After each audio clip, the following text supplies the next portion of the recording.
أعوذ بالله من الشيطان الرجيم. بسم الله الرحمن الرحيم. فتلقى آدم من ربه كلمات فتاب عليه إنه هو التواب الرحيم. قلنا اهبطوا منها جميعا فإما يأتينكم مني هدى فمن تبع هدايا فلا خوف عليهم ولا هم يحزنون. السلام علیکم ورحمۃ اللہ وبرکاتہ. سورۃ البقرہ آیت نمبر 37 اور 38 کی تطبیق. فتلقى فتلا تینوں حروف کو موٹا نہیں پڑھنا. فتلقى قاف موٹے حروف میں سے ہے. قاف کے اوپر تشدید بھی ہے، کھڑا زبر بھی ہے اور مد بھی ہے، تو سب کا دھیان رکھنا ہے. لام کو فوراً قاف سے ملانا ہے. تلقى اور تشدید کے اندر قاف کے اوپر قلقلہ ہوتا نہیں ہے. ٹھیک ہے، لاقو کا ایسے نہیں پڑھنا.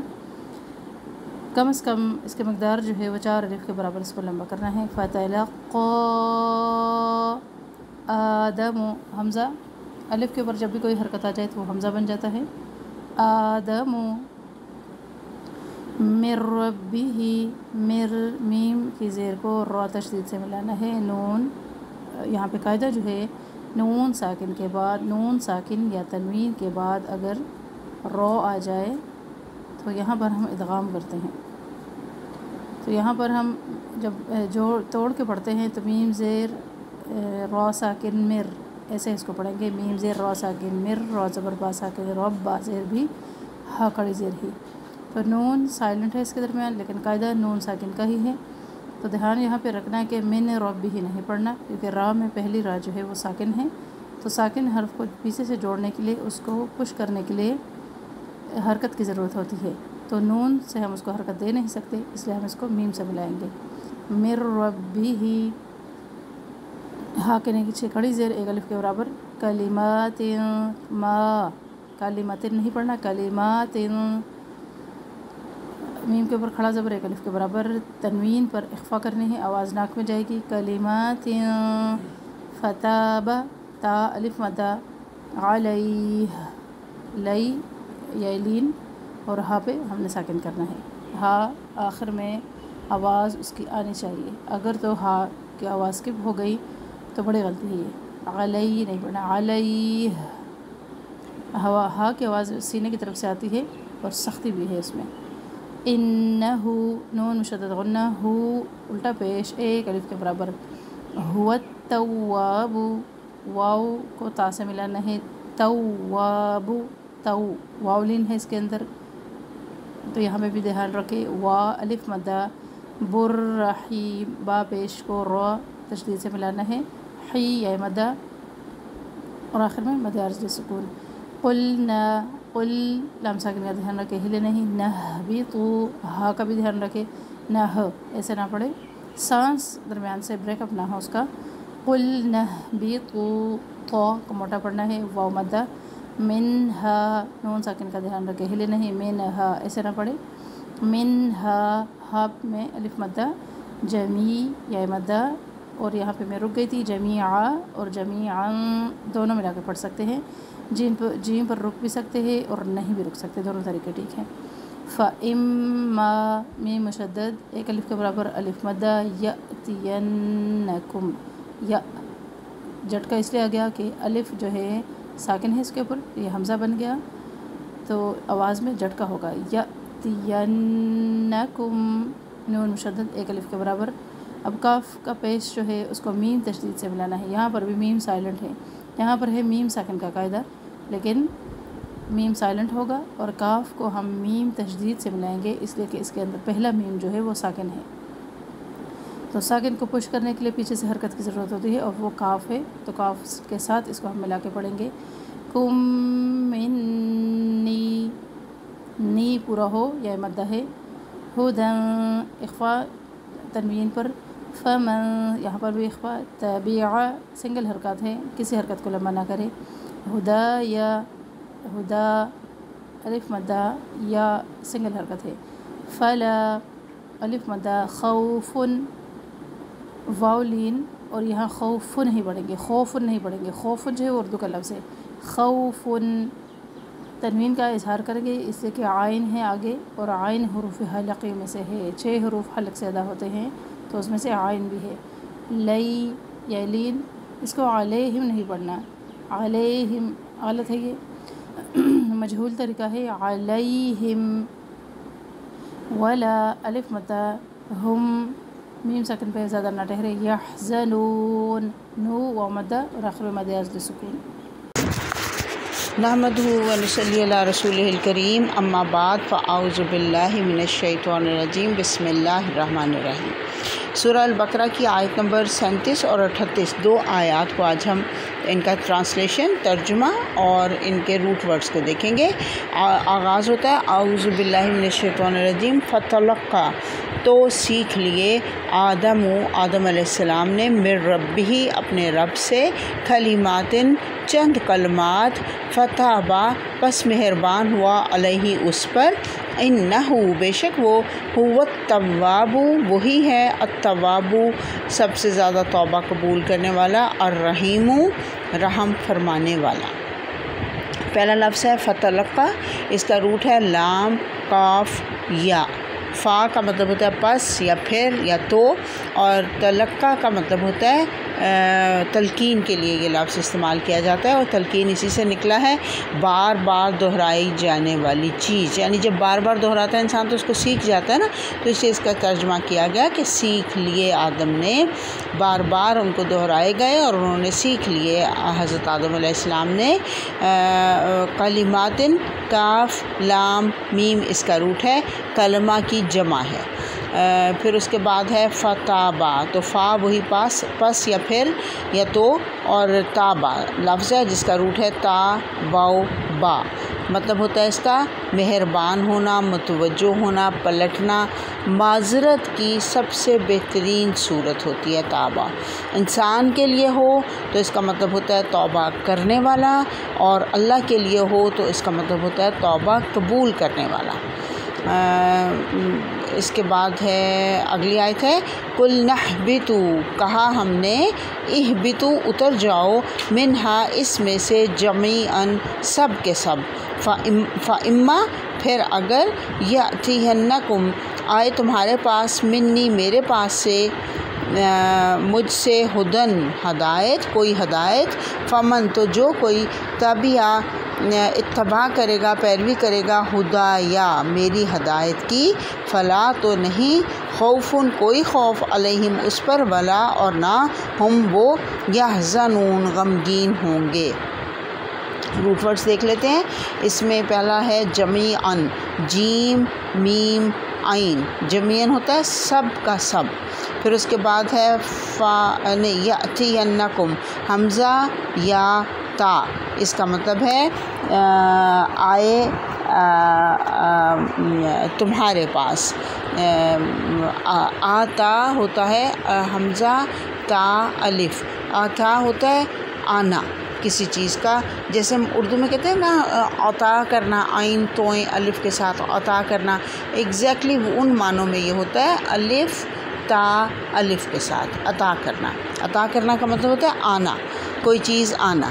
تو کہا گیا کہ اگر آئے تمہارے پاس، منی، میرے سے، ہدن، کوئی ہدایت، فمن، تو جو کوئی، تابعہ، ہدن کا روٹ ورڈ ہے ہا دال یا، اس کا مطلب ہوتا ہے ہدایت، اور تابعہ کا روٹ ہے تا با عین، تابعہ ہوتا ہے پیروی کرنا، اتباع کرنا، کسی کے نقش قدم پر چلنا، اطاعت اور فرما برداری کرنا۔ یہ اطاعت سے اگلا درجہ ہوتا ہے۔ اطاعت ہوتی ہے کسی کو کوئی حکم دے کوئی تو اس کے حکم کو مان لینا اطاعت ہوتی ہے۔ اتباع ہوتا ہے کوئی حکم نہ دے، صرف پتہ ہو کہ اس کو یہ چیز پسند ہے تو اس کو خوش کرنے کے لیے اس کی پیروی کرنا، اس کے نقش قدم پہ چلنا، اس کو فالو کرنا، یہ اتباع ہوتا ہے۔ اچھا، پھر اس کے بعد ہے یہ اطاعت سے اگلا درجہ ہوتا ہے، یاد رکھیے گا۔ پھر اس کے بعد ہے خوفن، خواہ واو فا اس کا روٹ ہے، کسی آنے والے خطرے کا ڈر، خوف کے لیے، خوف کا یہ مطلب ہوتا ہے مستقبل میں پیش آنے والی چیز کا اندیشہ، خوف ہوتا ہے۔ پھر اس کے بعد ہے دوسرا لفظ ہے یحزنون، حازنون، یحزنون کا مطلب ہوتا ہے وہ غمناک ہوں گے، غم کی وجہ سے طبیعت میں بے قراری کا پیدا ہو جانا۔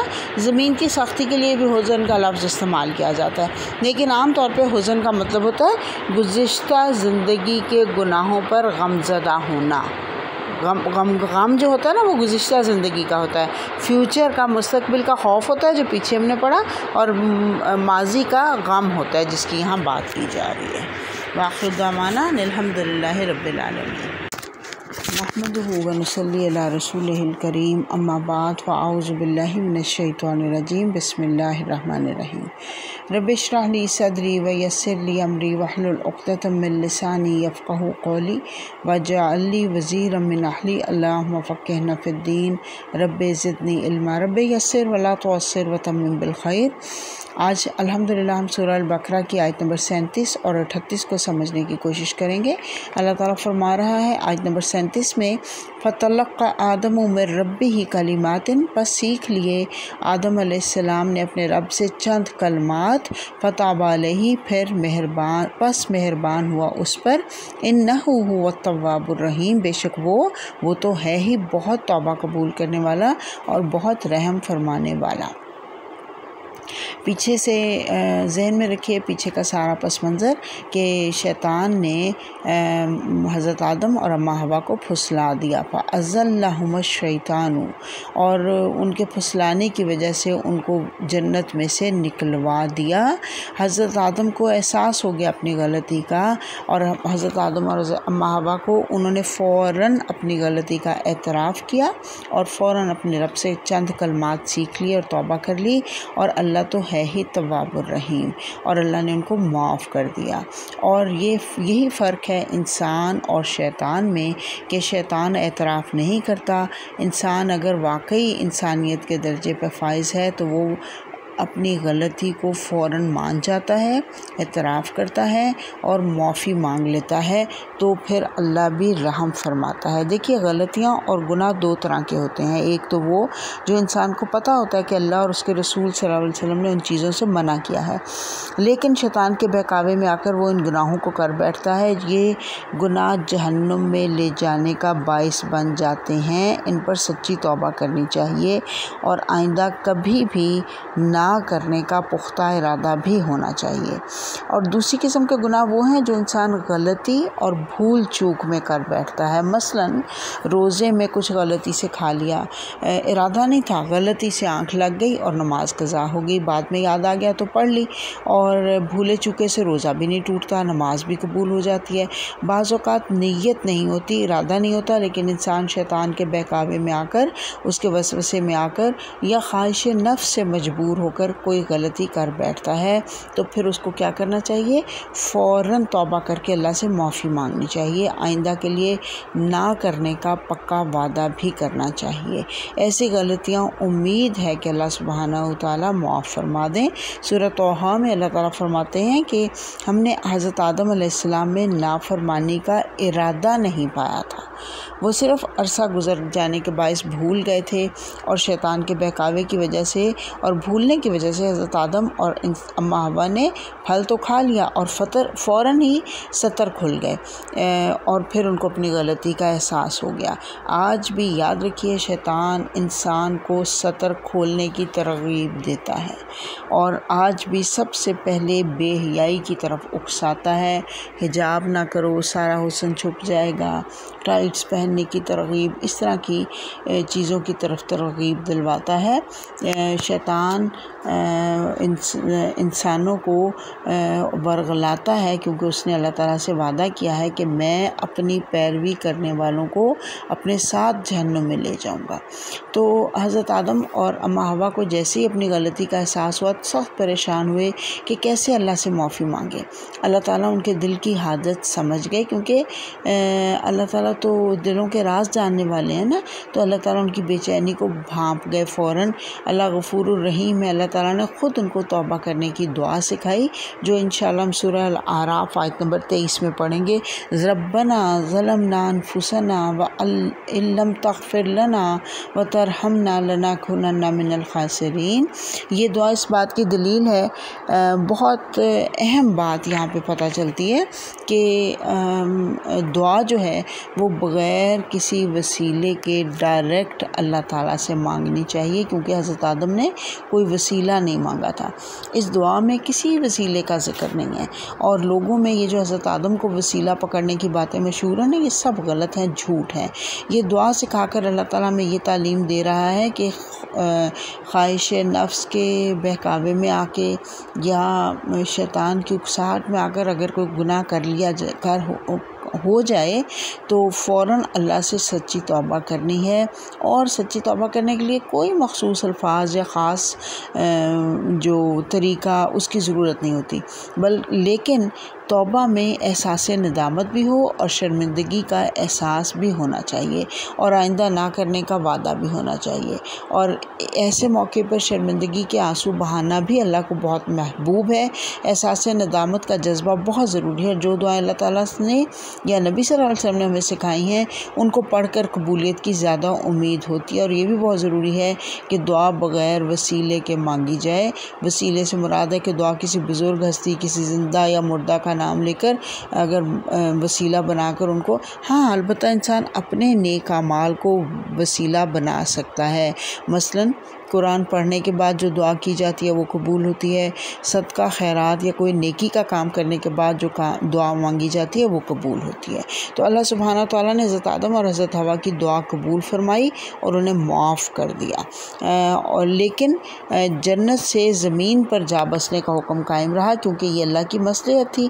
انہیں جنت کے لیے نہیں بلکہ زمین کے لیے پیدا کیا گیا تھا، زمین کے لیے بنایا گیا تھا، یعنی زمین میں خلافت کے لیے پیدا کیا گیا تھا۔ لیکن ساتھ ہی اللہ تعالیٰ نے زمین پر بھیجنے سے پہلے ہی بتا دیا کہ شیطان تمہیں ضرور اکسائے گا۔ انسان کائنات کے علم کی وجہ سے مسجود ملائک تو بن گیا، لیکن شیطان کے شر سے نہیں بچ سکتا۔ تو کوئی بڑی سے بڑی ڈگری ہی کیوں نہ ہو کسی کے پاس، خال رینگلر کی ڈگری ہو، جو 4 PhDs ہوتی ہیں نا، وہ اس کو رینگلر کی ڈگری کہتے ہیں، چاہے وہی کسی کے پاس ہو، تب بھی اگر کوئی شخص دین نہیں جانتا تو وہ شیطان کے دھوکے سے نہیں بچ سکتا۔ بڑے بڑے جو دنیاوی علوم کے اسکالرز ہی کیوں نہ ہوں، اگر ان کو علم ہدایت نہ ہو تو وہ کامیاب نہیں ہو سکتے۔ اس لیے اللہ تعالیٰ نے زمین پر جا کر رہنے کا تو حکم دیا، لیکن ساتھ ہی طریقہ بتا دیا کہ وہاں پہ تمہیں کامیابی کیسے مل سکتی ہے۔ یہ اس آیت میں اللہ تعالیٰ نے ہمیں سمجھا دیا۔ آیت نمبر 38 ہے، اللہ تعالیٰ فرما رہا ہے آیت 38 میں کہ کل نہبطوا منہا جمیعا، ہم نے کہا اتر جاؤ اس میں سے جمیعاً سب کے سب، فاما پھر اگر یاتینکم آ جائے تمہارے پاس منی مجھ سے ہدن کوئی ہدایت، فمن تو جو کوئی اتباع کرے گا ہدایا میری ہدایت کی، فلا خوف علیہم تو کوئی خوف نہیں اس پر، ولا ہم یحزنون اور نہ ہی وہ غمگین ہوں گے۔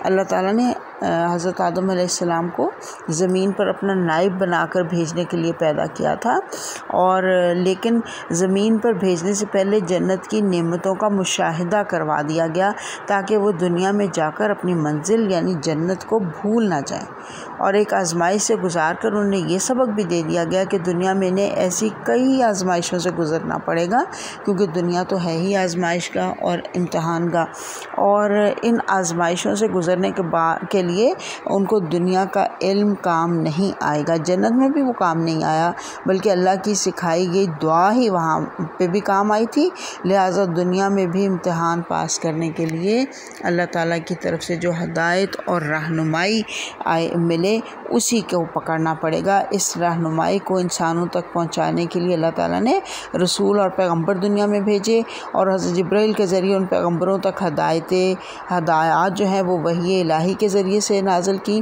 اور پھر انسانوں کے پاس وہ ہدایات کتابی شکل میں موجود رہتی ہیں۔ جب بھی کوئی نئی آسمانی کتاب کوئی نبی زمین پر لے کر آتا ہے تو پہلی جو کتاب ہے اس پر عمل کرنا منسوخ ہو جاتا ہے، اس پر ایمان لایا جائے گا جو نئی کتاب آئے گی۔ لیکن اب اس کتاب میں تحریف ہو گئی ان کتابوں میں جو پرانی ہے، تو رد و بدل ہو گیا، تو اب وہ قابل عمل نہیں۔ اب قیامت تک کے لیے قابل عمل کتاب قرآن حکیم ہے، اور سنت اس کی تصدیق کرتی ہے۔ لہٰذا ہمیں قرآن اور سنت دونوں کو پکڑ لینا ہے، دونوں کے ساتھ جڑ جانا ہے، اور انہی کے مطابق اپنی زندگی میں گزارنی ہے اگر ہم دوبارہ جنت میں جانا چاہتے ہیں، اور جانا تو ہے کیونکہ وہی ہمارا آغاز تھا اور وہی ہماری منزل ہے انشاءاللہ۔ دنیا کی زندگی میں بھی اگر ہم چاہتے ہیں کہ آرام اور بغیر کسی خوف اور غم کے زندگی گزاری جائے تو ہمیں قرآن اور سنت ہی کو مضبوطی سے پکڑنا ہوگا۔ اللہ نے فرمایا کل نحبتو، اب کہا جا رہا ہے کہ آدم اور حوا اور ابلیس سب دنیا میں اتر جاؤ۔ کل نحبتو منہا جمیعہ کہا گیا نا، سب کے سب۔ وہاں امتحان اور تھا، لیکن اب دنیا کے اندر امتحان اور طرح سے ہے۔ یہاں پہ آزمائشیں آئیں گی، اور اللہ تعالیٰ فرما رہا ہے ہر زندگی کے ہر موڑ پر تمہارے سامنے دو راستے کھلے ہوئے ہوں گے، ایک راستہ ہدایت کا یعنی صراط مستقیم کا، اور اگر کوئی اس راستے کو اپناتا ہے تو اپنی منزل یعنی جنت تک سیدھا پہنچ جاتا ہے، لیکن دوسرا راستہ گمراہی کا بھی اوپن ہے، اگر کوئی اس راستے پر چلے گا تو وہ سیدھا جہنم میں جا گرے گا۔ اللہ تعالیٰ فرما رہے ہیں کہ میری طرف سے ہدایت کی رہنمائی آئے گی، جو انسان اللہ کی وحی کے مطابق زندگی گزارے گا صرف وہی صراط مستقیم پر ہوگا، اور صراط مستقیم ہی وہ راستہ ہے جو سیدھا جنت کو جاتا ہے۔ صراط مستقیم پر چلنے والا اپنی خواہشات کو قابو میں رکھتا ہے، شیطان کے وار سے بچ سکتا ہے، اور شیطان کے وار کو پہچان بھی لیتا ہے، اور ان سے بچ کر زندگی گزار کر وہ اپنے پر پورا اس کو سیلف کنٹرول ہوتا ہے، اپنی کمزوریوں پر قابو پا لیتا ہے، اپنا تزکیہ نفس کر لیتا ہے، اور زندگی میں آنے والے امتحانات میں سے کامیابی سے گزر جاتا ہے، کیونکہ اس کا توکل علی اللہ ہوتا ہے، اور وہ ماضی کے غم میں مبتلا رہنے والا بھی نہیں ہوتا، اور نہ ہی اسے مستقبل کے خوف اور اندیشے ہوتے ہیں، یعنی اللہ پر پورا بھروسہ ہوتا ہے۔ وہ یہ دو چیزیں نا جو یہی سب سے بڑی انسان کی دشمن ہے، انسان کی جان کی دشمن ہے، یہ جو خوف اور غم ہے، ان سے انسان چھٹکارا پا جاتا ہے۔ آخرت میں بھی یہی سب سے زیادہ پریشانی کا باعث ہوگا کہ انسان کو خوف ہوگا کہ پتہ نہیں آگے میرے ساتھ کیا معاملہ ہونے والا ہے، اور غم ہوگا کہ میں گزشتہ زندگی میں کوئی اچھا کام نہیں کر سکا، اور میں اگر اس کی جگہ یہ کر لیتا، اس کی جگہ یہ کر لیتا، یہ سوچ رہا ہوتا ہے انسان ہر وقت، پوری زندگی اس میں گزر جاتی ہے، یہی سوچتے رہتے ہیں کہ اچھا اس وقت میں مجھے ایسے کرنا چاہیے تھا اور اس وقت میں ایسے، یعنی غم کھائے جاتا ہے گزشتہ زندگی کا۔ تو اللہ فرما رہا ہے جو میری ہدایت کو پکڑ لے گا اس کو نہ مستقبل کا خوف ہوگا اور نہ ماضی کی غلطیوں کا غم اس کو لگے گا، وہ اللہ پر پوری طرح توکل کر کے بھروسہ کر کے اور صراط مستقیم پہ چلتا رہے گا اور سیدھا جنت میں جا پہنچے گا انشاءاللہ۔ اللہم اجعلنا منہم، وآخر دعوانا ان الحمد للہ رب العالمین۔ اللہم آنس وحشتی فی قبری، اللہم ارحمنا بالقرآن العظیم واجعلہ لی اماما ونورا وہدی ورحمہ، اللہم ذکرنا منہ ما نسیت وعلمنا منہ ما جہلت وارزقنا تلاوتہ آناء اللیل وآناء النہار واجعلہ لی حجۃ یا رب العالمین۔ سبحان ربک رب العزۃ عما یصفون وسلام علی المرسلین والحمد للہ رب العالمین۔